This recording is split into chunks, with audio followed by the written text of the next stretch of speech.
బాల్కొండ నియోజకవర్గ ప్రజలకు, నిజామాబాద్ జిల్లా ప్రజలకు నమస్కారం. ఈరోజు అంటే రాజకీయాల్లో విమర్శలు, ప్రతి విమర్శలు సర్వసాధారణం. ముఖ్యంగా ప్రతిపక్ష పార్టీ నాయకులుగా ప్రభుత్వం వైఫల్యాల మీద ప్రశ్నిస్తూనే ఉంటాం. ఇది సర్వసాధారణమైన విషయం. అయితే నేను మొన్న గల్ఫ్ కార్మికుల విషయంలో ఈ రేవంత్ రెడ్డి గారు ఎన్నికలప్పుడు గల్ఫ్ కార్మికుల కోసం గల్ఫ్ సంక్షేమ బోర్డు ఏర్పాటు చేస్తానని మాట ఇచ్చినాడు. ఇప్పటి మటుకు చెయ్యలేదు అని అడిగిన నేను. అట్లనే ఎన్ఆర్ఏ సంక్షేమ బోర్డుకు ఏర్పాటు చేస్తామన్నారు. ఇప్పటి మటుకు చేయలేదు అని అడిగిన. అట్లనే టోల్ ఫ్రీ నంబర్, అంటే గల్ఫ్ కార్మికులకు ఏమైనా ఇబ్బందులు ఉంటే డైరెక్ట్ టోల్ ఫ్రీ నంబర్ మాట్లాడితే ప్రభుత్వం సాయం చేస్తుంది అని టోల్ ఫ్రీ నంబర్ ఏర్పాటు చేస్తాము అన్నారు. అది కూడా చేయలేదు అని చెప్పి నేను ప్రశ్నించిన. అట్లనే చనిపోయిన కుటుంబాలకు 5 లక్షల రూపాయలు ఎక్స్గ్రేషియా ఇస్తామని చెప్పినారు. ఇంకా చాలామందికి ఇవ్వాల్సి ఉన్నది, కొద్దిమందికి ఇచ్చిండ్రు అని చెప్పిన నేను. నాకున్న సమాచారం ప్రకారం కేవలం బాల్కొండ నియోజకవర్గంలో ఇంకో 10-11 మందికి ఇవ్వాల్సి ఉన్నది. లిస్టు నా దగ్గర ఉన్నది. ఇది కోట ముత్తెన్న బోదపల్లి గ్రామం, అట్లనే జడాల రాజేశ్వర్ కుక్నూరు గ్రామం, బోపారం ముత్తెన్న వేంపల్లి గ్రామం, మాల గంగాధర్ తుర్తి గ్రామం, ఎగ్లోం గంగాధర్ గౌడ్ ముచ్కూరు గ్రామం, అట్లనే గూపెల్లి రమేష్ నర్సాపూర్ గ్రామం, కవ్వ శంకర్ బాల్కొండ గ్రామం, అట్లనే అరవింద్ గౌడ్ ఉప్లూరు గ్రామం మలేషియాలో చనిపోయాడు. అట్లనే పచ్చనల్పూర్ గ్రామానికి సంబంధించి గోజ కిషన్, షాబేర్ అలీ. వీళ్ళకి ఇంకా రావాల్సి ఉన్నది. వీళ్ళకి రావాల్సిన వాళ్ళకు కూడా ఇంకా రాలేదు, వాళ్ళకు కూడా ఇప్పియండి అని చెప్పి నేను అడిగిన.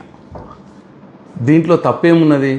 ప్రతిపక్ష నాయకుడిగా, ప్రతిపక్ష పార్టీ ఎమ్మెల్యేగా నా బాధ్యత ఇది. ప్రభుత్వాన్ని ప్రజలకిచ్చిన మాట నెరవేర్చమని అడిగే బాధ్యత నా మీద ఉంటుంది. రేవంత్ రెడ్డి గారు అనేక హామీలు ఇచ్చినారు, హామీలు అమలు చేయట్లేదు, ప్రజల్ని మోసం చేస్తూ ఉన్నాడు అని చెప్పిన. దానికి మానాల మోహన్ రెడ్డి గారు నా ఇంటి మీదకి ముట్టడికి వస్తా అని చెప్పి మొన్న సవాల్ విసిరినారు. నా ఊరికి వస్తా, వేల్పూర్కి వస్తా, నీ ఇంటి మీదకి వస్తా అని చెప్పి సవాల్ విసిరినారు. ఇవాళ కొందరు కాంగ్రెస్ కార్యకర్తలు వచ్చి నా ఇంటి మీదకి కూడా వచ్చినారు, నా ఇంటి మీద దాడి చేసినారు. అయిపోయింది. ఇప్పుడు మానాల మోహన్ రెడ్డి గారి కడుపు చల్లబడ్డదా? ఇప్పుడు నా ఇంటి మీదకి దాడి చేస్తే ప్రజలకు వచ్చిన లాభం ఏంది? ప్రజలకు ఒరిగింది ఏంది? ఇట్లా మేము 10 సంవత్సరాల మేము ప్రభుత్వంలో ఉన్నప్పుడు మా కేసీఆర్ని కానీ మమ్మల్ని కానీ అనరాని మాటలు అన్నారు. ఇదే మానాల మోహన్ రెడ్డి గారు అన్నారు. కాంగ్రెస్ పార్టీ ఇన్ఛార్జ్ బాల్కొండ ఆయన నన్ను వ్యక్తిగతంగా చాలా మాటలు మాట్లాడినాడు. కానీ ఏనాడైనా వాళ్ళ ఇంటి మీదకి మేము పోయినామా? మేము అధికారంలో ఉన్నప్పుడు పోయినామా? ఇది సభ్యతనా? ఇది రాజకీయాల్లో మంచిదా? దయచేసి ఒకసారి బాల్కొండ ప్రజలు గమనించాలని చెప్పి నేను కోరుతా ఉన్నాను. మానాల మోహన్ రెడ్డి గారికి కూడా ఒక సూచన. నా ఇంటి మీదకి దాడి చేస్తున్నావు, లేకపోతే నేను రాజకీయ సన్యాసం తీసుకుంటున్నావు, లేదు మా వాళ్ళు నీ ఇంటి మీదకి దాడి చేస్తున్నావు, నువ్వు రాజకీయ సన్యాసం తీసుకోవాలని అడుగుతున్నావు, దాంతో ప్రజలకు వచ్చే లాభం ఏం లేదు. అది వట్టి టైంపాస్ కార్యక్రమాలు ఇవన్నీ. ఇది అవసరం లేదు. ప్రజలకి ఇవాళ కావాల్సింది ఏంది? పార్టీలు ఎన్నికలప్పుడు వారు ఇచ్చిన హామీలు నెరవేర్చాలి. ఒకవేళ నెగ్గిన పార్టీ వాళ్ళు ఇచ్చిన హామీలు నెరవేర్చకపోతే నెరవేర్చమని నిలదీసే హక్కు ప్రతిపక్ష నాయకుడిగా నాకు ఉంటుంది. నాకు ప్రజలు ఇచ్చిన బాధ్యతనే అది. నేను అడగటమే ఇప్పుడు నా బాధ్యత. ఎందుకంటే ఇవాళ బాల్కొండ నియోజకవర్గంలో 51,000 మంది రైతులు ఉంటే 21,000 మందికి మాత్రమే రుణమాఫీ అయింది. 2 లక్షల రుణమాఫీ. ఇంకా 30,000 మందికి రుణమాఫీ కావాలా మోహన్ రెడ్డి గారు? ఆ పని చెయ్యండి. మీ ముఖ్యమంత్రి గారికి చెప్పి ఆ 30,000 మంది రైతులకు 2 లక్షల రుణమాఫీ ఇప్పియండి రాని వాళ్ళకి. అది చెయ్యాల. ఈ ఇంటి ముట్టడితో వచ్చేదేం లేదు ప్రజలకు. నా ఇంటి మీదకి వచ్చి దాడి చేస్తే ప్రజలకు జరిగేదేం లేదు. అట్లనే రైతు బంధు మీరు ఒకసారి మొత్తంకి ఎగ్గొట్టినారు, ఇంకోసారి 4 ఎకరాల లోపల వాళ్ళకి ఇచ్చి మిగతా వాళ్ళకి ఎగ్గొట్టినారు. ఆ మొత్తం ఎగ్గొట్టిన వారికి తర్వాత 4 ఎకరాల పైన వారికి ఎవరైతే ఉన్నారో వాళ్ళకి రైతు బంధు ఇప్పియండి మీరు ముఖ్యమంత్రి గారితో మాట్లాడి.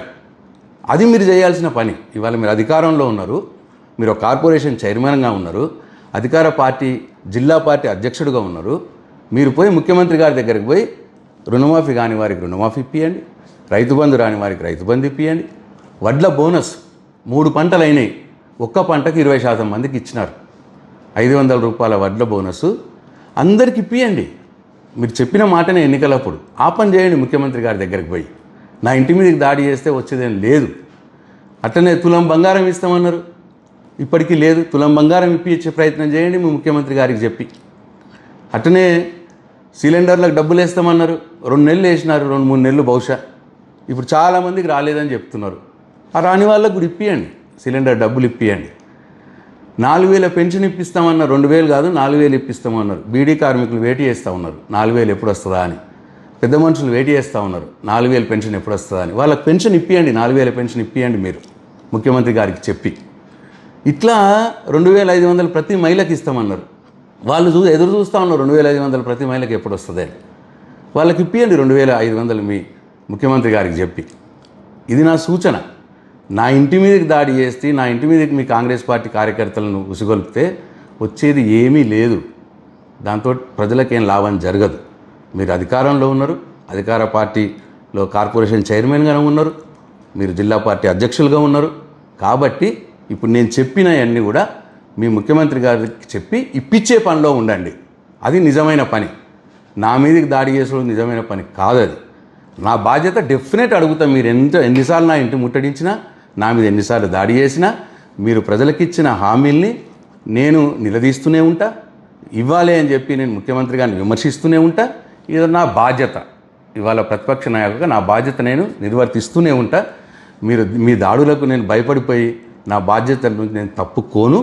కాబట్టి మీ బాధ్యతలు మీరు నిర్వర్తించే పని చేయాలని చెప్పి మానాల మోహన్ రెడ్డి గారికి సూచన చేస్తూ ఉన్నా. అట్లనే ఎవరో ఎన్ఆర్ఐ గల్ఫ్ ఫోరం సంబంధించిన వ్యక్తట దేవేందర్ రెడ్డి గారు ఆయన పేరు.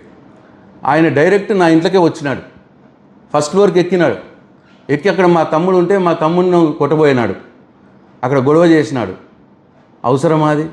నేను అడిగింది కూడా గల్ఫ్ కార్మికుల కోసమే కదా నేను అడిగింది. దేవేందర్ రెడ్డి గారు, నేను అడిగింది మీరు సంక్షేమ బోర్డు ఏర్పాటు చేపియండి అని అడిగాను. మోహన్ రెడ్డి గారిని, ముఖ్యమంత్రి గారిని అడిగాను.